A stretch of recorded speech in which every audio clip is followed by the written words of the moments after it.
Bienvenido al inicio de este mes de abril. Quise esperar iniciar un devocional que nos trajera enseñanza, transformación y confrontación a nuestro corazón. Es necesario reconocer que mi llamado y ministerio debe buscar esa conexión perfecta con el Espíritu. La lucha de tu carne con el Espíritu es reconocer que sí necesitamos ser enseñados con la palabra de Dios, porque entre más la palabra nos llene, nos confronte, nos haga reflexionar, más disponemos nuestro ser para que el alma se rinda a la presencia del Divino Señor y Salvador. Bendecidos por una palabra para el Espíritu, le habla su líder Jenny Joya. Y hoy he llamado el devocional que va a estar por 10 días con una enseñanza diferente, una serie, emociones que deciden destinos. Hoy, Saúl y el miedo. Como los protagonistas bíblicos enfrentaron, cómo rindieron o perdieron sus emociones delante de Dios y que nos enseñan a ser sensibilizados cuando estamos buscando de la presencia de Dios en este tiempo. Estudiando teología ya en el segundo semestre, pues estoy llamada con el don de la enseñanza para que haga una estructura mucho más clara para aquellos que de pronto apenas inician a escuchar este devocional. Y es que la hermenéutica nos permite estructurar las enseñanzas para que sean más entendibles. Entonces, no pueden olvidar que mi ministerio tiene un enfoque de sanidad interior, porque un alma que no se sana puede perder la gracia asignada por Dios y llevarle también a perder su salvación. En el día de hoy estaremos hablando entonces de Saúl, es el personaje bíblico, y el texto base está en Primera de Samuel, capítulo 15. Pero voy a extractar algo poquito para que ustedes puedan entender lo que este capítulo habla. Dios había escogido a Saúl para que cumpliera una misión, y era que Saúl tenía que derrotar a los amalecitas. Dice la palabra en su versículo 1 al 3. Bueno, voy a leerlo. Sí. Cierto día Samuel le dijo a Saúl: fue el Señor quien me dijo que te ungiera como rey de su pueblo, Israel. Ahora escucha este mensaje del Señor. Esto es lo que el Señor de los ejércitos celestiales ha declarado. He decidido ajustar cuentas con la nación de Amalec por oponerse a Israel cuando salió de Egipto. Ve ahora y destruye por completo a toda la nación amalecita, hombres, mujeres, niños, recién nacidos, ganado, ovejas, cabras, camellos y burros. Entonces Esaú movilizó a su ejército en Telai. Eran 200,000 soldados de Israel y 10,000 hombres de Judá. Después Saúl y su ejército fueron a una ciudad de los amalecitas y se pusieron al acecho en el valle. Saúl envió advertencia a los ceneos: apártense de donde viven los amalecitas o morirán junto con ellos, pues ustedes fueron bondadosos con el pueblo de Israel cuando salió de Egipto. Así que los ceneos empacaron sus cosas y se fueron. Luego Saúl mató a los amalecitas desde Havila hasta llegar a Chur, al oriente de Egipto. capturó a Agag, el rey amalecita, pero destruyó por completo a todos los demás.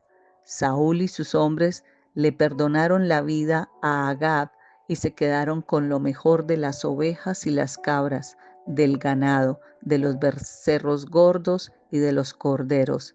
De hecho, con todo lo que les atrajo, solo destruyeron lo que no tenía valor o que era de mala calidad. Entonces, miremos algo.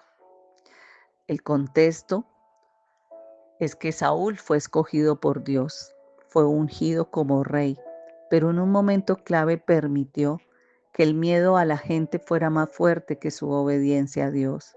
No escuchó la voz de Dios, escuchó la voz de un pueblo clamándole, un pueblo diciéndole que no lo hiciera. Y esto es más de lo que nos sucede a muchos de nosotros.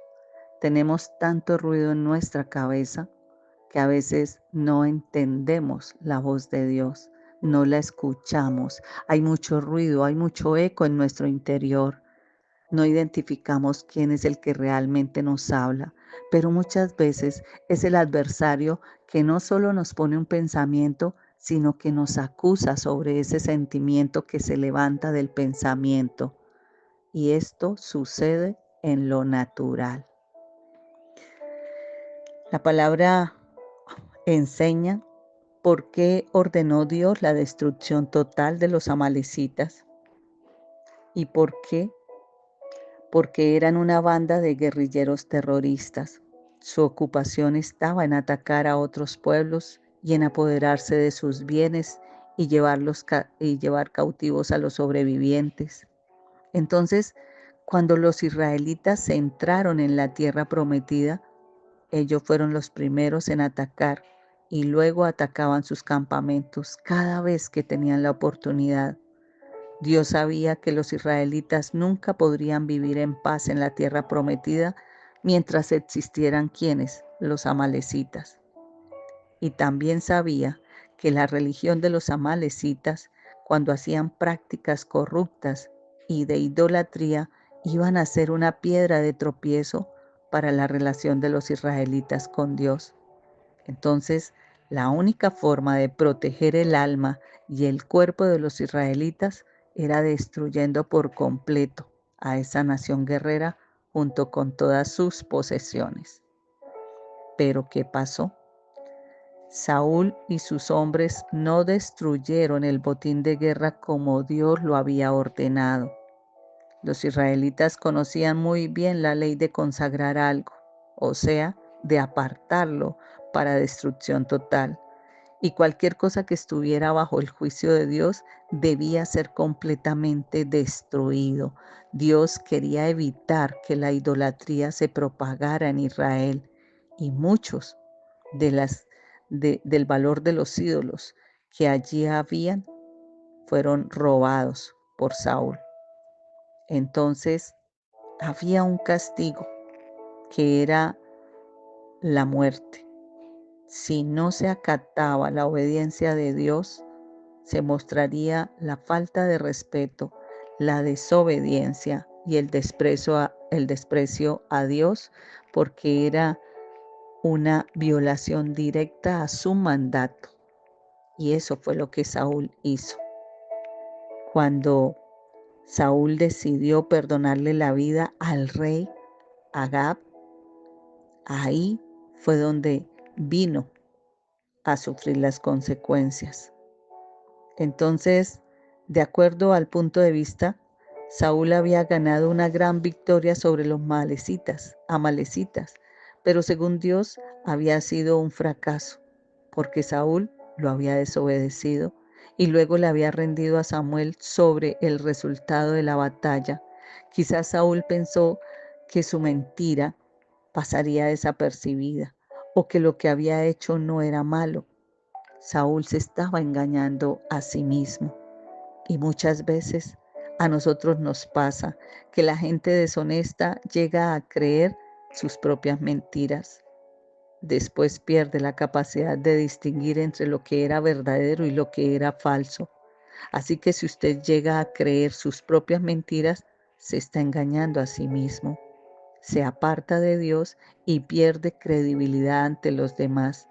Recuerde que con el paso del tiempo, todo lo que se ha ocultado saldrá a la luz, lo que quiere decir que la verdad va a triunfar.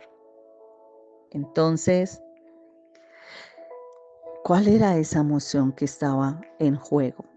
El miedo.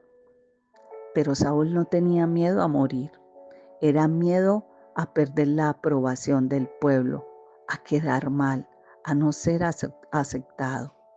¿Cuántas veces estamos haciendo lo mismo?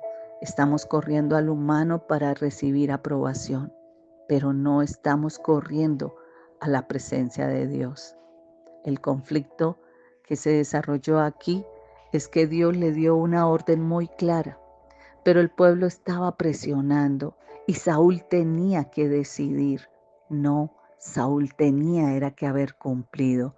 Pero Saúl se preguntaba, ¿obedezco a Dios o cedo a la presión del pueblo? Como a Dios no lo veía, pero al pueblo sí, sintió más miedo del pueblo que de Dios. Hoy quiero enseñarles que muchas veces creemos que no ver a Dios desde los ojos naturales, pero sí podemos sentir su presencia, su ayuda, su guía desde los ojos espirituales. Así como Judas, Judas lo había traicionado, había pecado, lo reconoció, pero no se arrepintió. Entonces corrió a la muerte, mas no al arrepentimiento ante Dios. ¿Acaso tú crees que Dios no lo hubiese perdonado? Dios, Dios es un Dios de amor, un Dios de misericordia y un Dios de perdón. Y esos atributos son los que nos deben llenar de confianza para ir siempre delante de Él y abrir nuestra boca para arrepentirnos, para confesar que hemos pecado, que le hemos faltado a un Dios tan bueno. Pídale usted hoy al Señor nuestro Dios que nos muestre el corazón que Él ve con nosotros. Saúl obedeció a medias y esa es una verdad muy fuerte. La obediencia parcial es desobediencia completa delante de Dios. Por eso la consecuencia fue perder el reino, no por falta de unción, sino por falta de no saber gobernar sus emociones. Que no le pase a usted, que no sea sus emociones gobernando su vida, porque se está perdiendo la bendición de Dios. Hay una revelación importante aquí y es que muchas veces no perdemos el propósito por un pecado evidente, lo perdemos por emociones que no hemos rendido ante Dios, el miedo, la inseguridad, la necesidad de sentirnos aprobados por el humano. Trabajemos por sentirnos aprobados por Dios y pregúntese hoy, ¿está tomando decisiones por presión de otros? ¿Por qué te cuesta obedecer a Dios? ¿O es que te incomoda obedecerle a un ser que no ves? ¿Tienes miedo al rechazo? Porque donde hay miedo, hay un área que no ha sido rendida a Dios. Hoy despidamos este devocional orando y diciéndole al Señor que hoy reconocemos que muchas veces hemos permitido que el miedo gobierne nuestras decisiones. Hemos buscado la aprobación de otros, Señor, más que tu aprobación. Hoy rindo mi temor delante de ti. Hoy quiero que se rompa en mí toda dependencia emocional de la opinión de los demás. Danos, Señor, un corazón firme para obedecerte aunque nos cueste, en el nombre poderoso de Jesús. Hoy declaro proféticamente, hoy le digo al enemigo que hoy renuncio al miedo, que no viviré para agradar a los hombres, sino para obedecer a Dios, que mi destino no será controlado más por mis emociones, sino por la verdad de Dios que la encuentro en la palabra. Que sea de bendición este tiempo. No olvide compartir esta palabra con otros que tal vez usted conoce, los domina el miedo. Bendiciones.